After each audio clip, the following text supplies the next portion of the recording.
Hello students, कैसे हैं आप लोग। उम्मीद है आप लोग बहुत अच्छे होंगे और हमारी जो वीडियो है उसे भी आप लोग देख रहे होंगे और उसे आप देख रहे हैं क्योंकि मैं देख रहा हूं कि आपके बहुत सारे कमेंट्स आते हैं, आप लोग लाइक करते हैं। तो इसकी ऐसी सपोर्ट के लिए बहुत बहुत शुक्रिया। तो आज हम स्टार्ट करते हैं इंग्लिश ग्रामर का बहुत ही इंपॉर्टेंट टॉपिक जीरंड।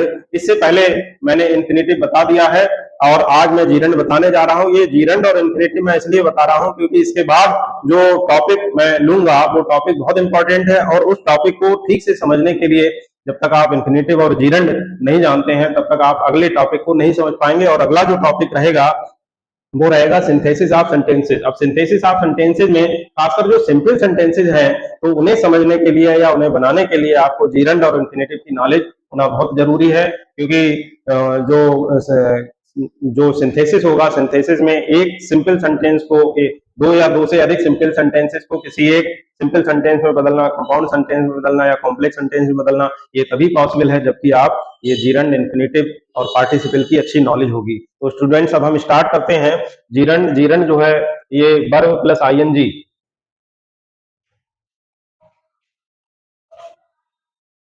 जीरंड जो है ये वर्ब में आईएनजी लगाकर बनता है और ये नाउन या वर्ब दोनों का काम करता है। वर्ब का काम तो करता ही है, ये तो आपको पता ही है कि जैसे present indefinite, present continuous tense, past continuous tense और फ्यूचर कंटीन्यूअस टेंस में वर्ब में जो आईएनजी लगाकर जो बनाते हैं तो वो वर्ब का काम करता है। तो वो आप जानते हैं और अगर नहीं जानते हैं तो इसका भी मैं वीडियो बनाने वाला हूँ, वो आप लोग समझ लेंगे, तो उसमें कोई बहुत खास बात नहीं है। लेकिन ये नाउन का काम कैसे करता है ये जो है ये खास बात है, तो इसे आप लोग समझ लें ध्यान से कि जीरंड जो है नाउन का भी काम करता है। जैसे यहीं पे मान लीजिए मैंने लिखा है, जैसे ये लिखा है sleeping is necessary for health, तो स्लीप जो है वर्ब है, स्लीप वर्ब होता है, स्लीप माने होता है सोना।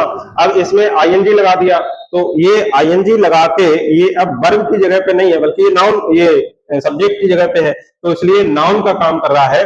तो सब्जेक्ट टू ए वर्ब, तो इज से पहले, ये वर्ब से पहले ये जो लिखा हुआ है तो सब्जेक्ट क्योंकि वर्ब से पहले होता है सर, जो सब्जेक्ट की पोजीशन होती है वो वर्ब से पहले होती है, तो इसलिए ये सब्जेक्ट की पोजीशन पे है, नाउन का काम कर रहा है। Sleeping is necessary for health. इसी तरीके से object to a verb, object आप जानते हैं ऑब्जेक्ट की पोजीशन क्या होती है कि वो वर्ब के बाद में होता है, तो ये आई लाइक प्लेइंग, ये लाइक के बाद में प्लेइंग आ रहा है तो ये वर्ब के बाद आ रहा है, तो इसलिए ऑब्जेक्ट हो गया आई लाइक प्लेइंग, यानी मैं खेलना पसंद करता हूँ। Sleeping is necessary for health, यानी सोना जो है वो स्वास्थ्य के लिए जरूरी है। इसके बाद में कॉम्प्लीमेंट टू ए वर्ब, तो इससे पहले वीडियो में मैं आपके लिए बता चुका हूं कि डायरेक्ट ऑब्जेक्ट और इनडायरेक्ट ऑब्जेक्ट, ऑब्जेक्ट दो होते हैं, डायरेक्ट ऑब्जेक्ट और इनडायरेक्ट ऑब्जेक्ट। तो जो डायरेक्ट ऑब्जेक्ट होता है वो क्या के आंसर में आता है, इनडायरेक्ट ऑब्जेक्ट जो होता है वो किसे के आंसर में आता है, और क्या और किसे लगा के हम क्वेश्चन नहीं बना सकते हैं। उसके बाद भी अगर कोई शब्द वर्ब के बाद में लिखा हुआ है तो वो कॉम्प्लीमेंट होता है। तो यहाँ पर देखिए सीइंग इज बिलीविंग, यहाँ पे देखिए चूंकि ये ऑब्जेक्ट नहीं है तो बिलीविंग जो है ये क्या हुआ, ये कॉम्प्लीमेंट हो गया, तो वर्ब के बाद में आ रहा है तो ये कॉम्प्लीमेंट टू ए वर्ब हो गया। इसके बाद में case in opposition, case in opposition का मतलब होता है समर्थन, ठीक है, तो ये किसकी सपोर्ट में काम कर रहा है, it is no use crying now. तो ये देखिए क्राइंग जो है ये जीरंड है और नो यूज के समर्थन में, इसकी सपोर्ट में काम कर रहा है। इसका मतलब क्या है, it is no use crying now, यानी अब रोने का कोई फायदा नहीं है। तो ये क्राइम जो है नो यूज के समर्थन में, इसकी सपोर्ट में काम कर रहा है, तो ये केस इन अपोजिशन हो गया। इसके बाद में ऑब्जेक्ट टू ए प्रीपोजिशन, तो यहाँ पे देखिए ये प्रीपोजिशन है, प्रीपोजिशन के बाद में सिंगिंग यानी जीरंड आ रहा है, तो ये जीरंड जो है वो ऑब्जेक्ट टू ए प्रीपोजिशन का काम कर रहा है।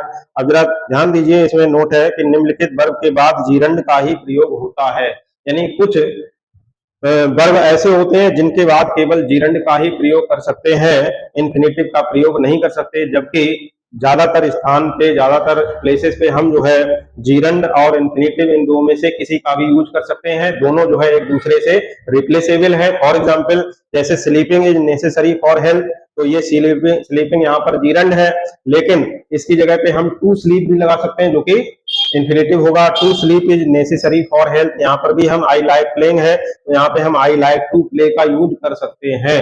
तो इस तरीके से स्टूडेंट्स आपने समझा कि जो जीरंड है उसकी जगह पे हम इन्फिनेटिव का भी यूज कर सकते हैं, लेकिन कुछ पर्टिकुलर प्लेसेस ऐसे हैं जहां पे हम केवल इन्फिनेटिव का यूज कर सकते हैं, जैसे stop, avoid, dislike, prevent, succeed, remember, enjoy, hate, persist, prohibit, ये कुछ वर्ब ऐसे हैं जिनके बाद में हम केवल जीरंड का यूज कर सकते हैं, इंफिनिटिव का यूज नहीं कर सकते। जैसे डू नॉट स्टॉप राइटिंग, तो ये स्टॉप आया, स्टॉप के बाद में राइटिंग, इसके बाद में हम स्टॉप टू राइट नहीं कर सकते। Do not stop to write ये हम नहीं कर सकते। आई हेट स्विमिंग, मैं स्विमिंग को घृणा करता हूं, यानी मुझे तैरने से घृणा है, तो आई हेट टू स्विम ये हम नहीं कर सकते। तो स्टूडेंट्स ये आप ध्यान रखेंगे कि ये जो वर्ब है, इन वर्ब के बाद में हम इंफिनिटिव का यूज नहीं कर सकते, जीरंड का ही यूज कर सकते हैं। अब इसके बाद में अगला रूल है कि जिन प्रीपोजिशन का ऑब्जेक्ट केवल इंफिनिटिव हो सकता है, जीरंड नहीं हो सकता, वे चार हैं।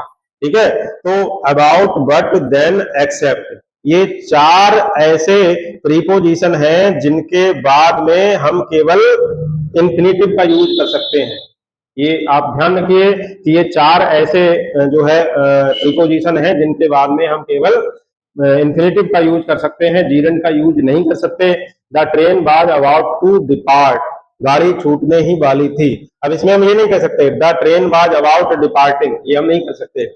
आशा डिड नथिंग बट वीप, यहाँ पे देखिए टू नहीं लगा है, टू हिडन होता है, बट के बाद में टू जो है वो हिडन होता है, लेकिन होता है, टू जो है होता है लेकिन हिडन होता है। तो ये आप ध्यान रखिए, आशा डिड नथिंग बट वीप, यानी आशा रोने के अलावा और कुछ नहीं किया, आशा ने रोने के अलावा और कुछ नहीं किया। तो यहाँ पे देखिए, यहाँ पे बट वीपिंग नहीं कर सकते। इसके बाद में I can do everything except to sing, अब यहाँ पे हम सिंगिंग नहीं कर सकते, यानी मैं गाने के अलावा सब कुछ कर सकता हूँ। ठीक है, तो यहाँ पे सिंगिंग नहीं कर सकते क्योंकि एक्सेप्ट लगा हुआ है। यहाँ पे वीपिंग नहीं कर सकते क्योंकि इससे पहले प्रीपोजिशन बट लगा हुआ है। यहाँ पे हम डिपार्टिंग नहीं कर सकते क्योंकि इससे पहले प्रीपोजिशन अबाउट लगा हुआ है। यहाँ पे हम लाफिंग नहीं कर सकते क्योंकि इससे पहले प्रीपोजिशन ये जो है एल्स देन लगा हुआ है,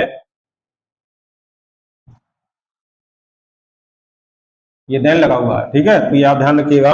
इसके बाद में अगला जो नोटेबल पॉइंट है वो ये है कि जब नाउन इंफिनिटिव या जीरंड किसी प्रीपोजिशन का ऑब्जेक्ट होता है, जब नाउन जो है इंफिनिटिव या जीरंड किसी प्रीपोजिशन का ऑब्जेक्ट होता है तो उनके ट्रांसलेशन में ना के स्थान पर नहीं आता। जैसे सी इज फॉन्ड ऑफ डांसिंग, ठीक है, तो ऑफ लगा हुआ है, ऑफ डांसिंग यानी वह डांसिंग, डांसिंग माने नाचने की शौकीन है, तो यहाँ पे ने आया, यहाँ पे ना नहीं आएगा, नाचने, ना की जगह पे ने आ रहा है, तो नाचने की शौकीन है।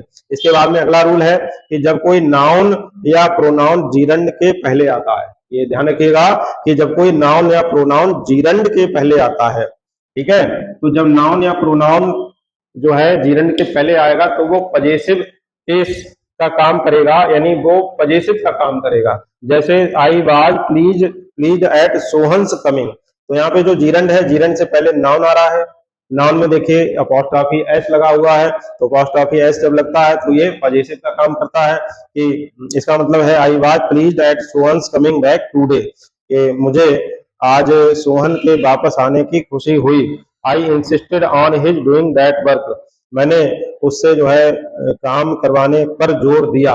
तो यहाँ पे हिज डूइंग, यहाँ पे हिज जो है पजेसिव है, डूइंग जो है नाउन है, तो उस तरीके से ये जो है पजेसिव का काम कर रहे हैं। इसके बाद में अगला रूल है कि कभी कभी जीरंड के पहले दा और बाद में ऑफ लगा होता है, तो यह जीरंड अंग्रेजी व्याकरण में वर्बल नाउन का काम करता है। यहाँ पे आप ध्यान दीजिए कि जैसे smoking is injurious to health, तो यहाँ पे केवल स्मोकिंग लिखा हुआ है तो ये जीरंड हो गया। Smoking is injurious to health यानी धूम्रपान करना स्वास्थ्य के लिए लाभदायक है, हानिकारक है।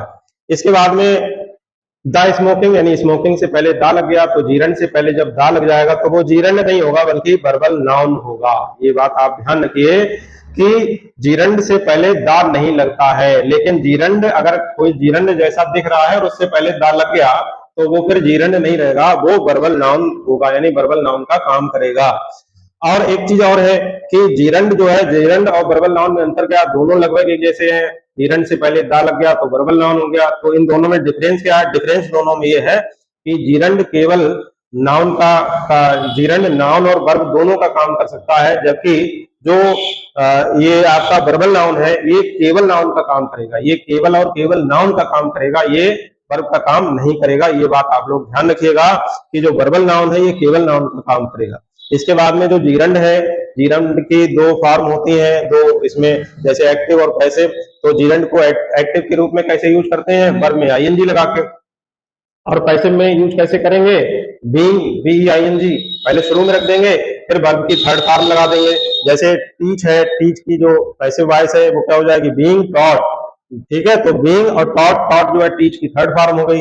ऐसे ही राइटिंग, ये एक्टिव वॉइस हो गया, और इसका जो पैसिव वॉइस है बीइंग प्लस रिटेन, ये रिटेन जो है राइट की थर्ड फॉर्म हो गई। इसके बाद में सिंपल इन्फिनेटिव और जीरंड, इन दोनों में अंतर हम समझेंगे। जब हम किसी का अंतर समझ लेते हैं तो हमें वो चीज जो है बिल्कुल क्लियर हो जाती है और हमें बहुत समय के लिए याद रहती है, और अगर आप इसके टच में रहेंगे तो हमेशा याद रहेगी। तो सिंपल इन्फिनेटिव और जीरंड, इसे आप लोग अंतर के साथ में समझेंगे तो आपको सिंपल इन्फिनेटिव भी समझ में आएगा और जीरंड भी अच्छी तरीके से समझ में आएगा। तो जो पहला अंतर है कि वर्ब के पहले टू लगा रहता है और जीरंड में वर्ब के अंत में आईएनजी लगता है।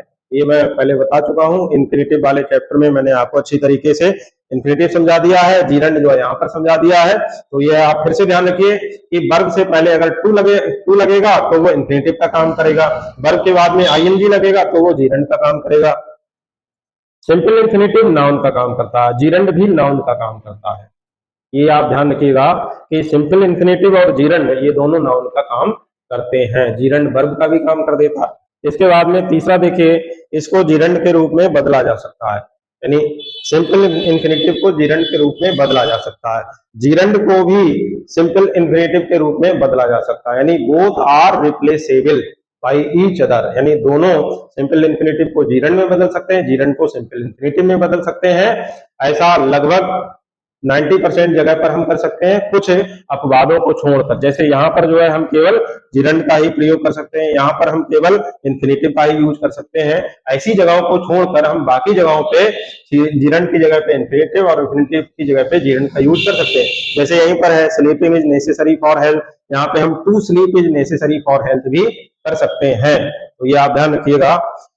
आगे देखिएगा, इसके हिंदी अर्थ में ना आता है, यानी जो सिंपल इन्फिनेटिव है इसके हिंदी अर्थ में ना आता है, और जीरंड के हिंदी अर्थ में ना और ने दोनों आ जाता है। ये मैं आपको पहले भी बता चुका हूं। जैसे he is fond of singing, वह गाने का शौकीन, यहाँ पे ने आ रहा है।